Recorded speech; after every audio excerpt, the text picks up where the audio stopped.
Shaq Leonard probably coming off his best game of the season. Did he turn a corner this week? We talked to him about that, and then we talked to him about Anthony Richardson as well, and the kind of emotional support he's going to need to kind of psychologically attack his rehab after he gets his shoulder surgery. Shaq's been there. He's done that. We talked to him about it. I'm just focusing on what we did wrong.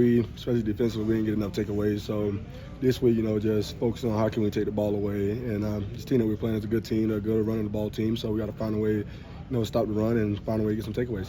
Shane talked about just how high character of a person that Grover is. We just asked Defo about it. How difficult is his absence going to be over the next 6 weeks? It's going to be very difficult. He's a great football player, and it's going to be tough. But we just got to find a way to just get the job done.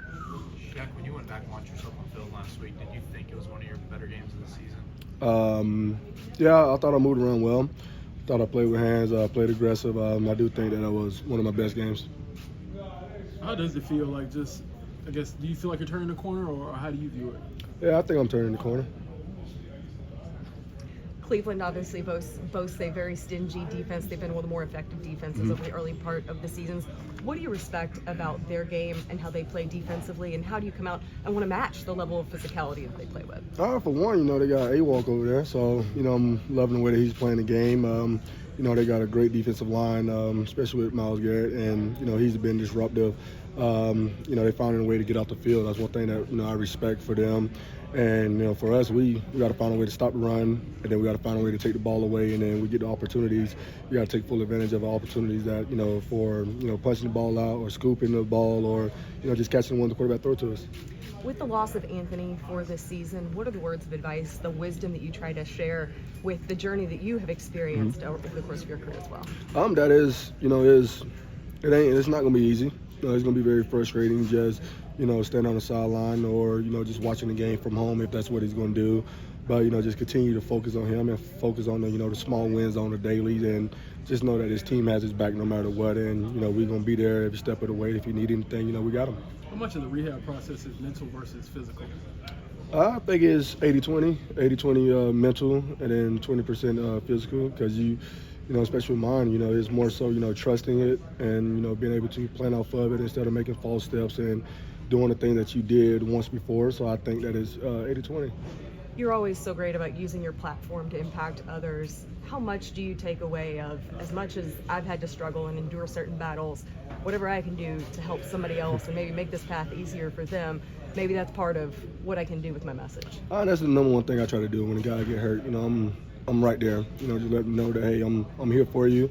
I understand the ups and downs of it. I understand that, sometimes the media is going to try to attack you. It's going to be hard. It's going to be, mentally, tough to be standing on the sideline when you want to be out there.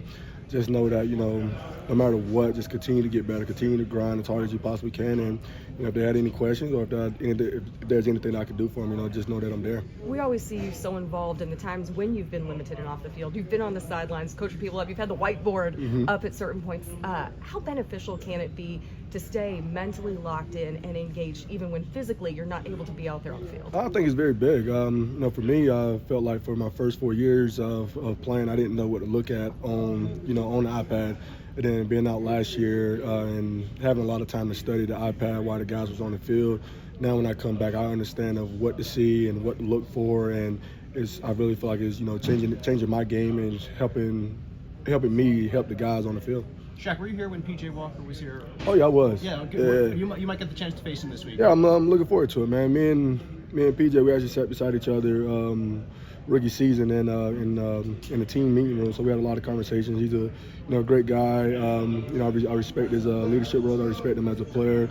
I'm looking forward to it if we do get a chance to play against him. Looking forward to that, and if it's be D-Wop, we look forward to that too. We played against him multiple times when he was in Houston, so we're looking forward to playing against a familiar quarterback. DJ and Z talked about, like, after playing together so long with each other, like, the chemistry is kind of natural. So how does it feel knowing that, like, you don't always have to, like, say what you're going to do? You don't know, like, okay, this guy's going to be here, I'm going to be there. Oh, man, that's amazing. That's one of the best things you can do, especially as a linebacker core. Sometimes the play might tell you to fit outside, but then you got to know that, if he doesn't fit inside, he want to take a shot. You got to make sure that you trust yourself and get over the top and, make sure that he's doing a great job. So I think just playing off each other and understanding each other's game and stuff is very fun to go out there and just do exactly what you want to do and knowing that your guys behind you going to back you up. That's Shaquille Leonard. And one thing you have to say about Shaquille Leonard is that he's empathetic. He understands injury. He understands the challenges that are inherent in coming back from an injury. He has been there. He has done that. And Anthony Richardson is going to have to rely on guys, teammates like Shaquille Leonard, who understand that process and understand maybe the doubts that are going to surround him as he comes back. Nobody better at imparting that message than Shaquille Leonard.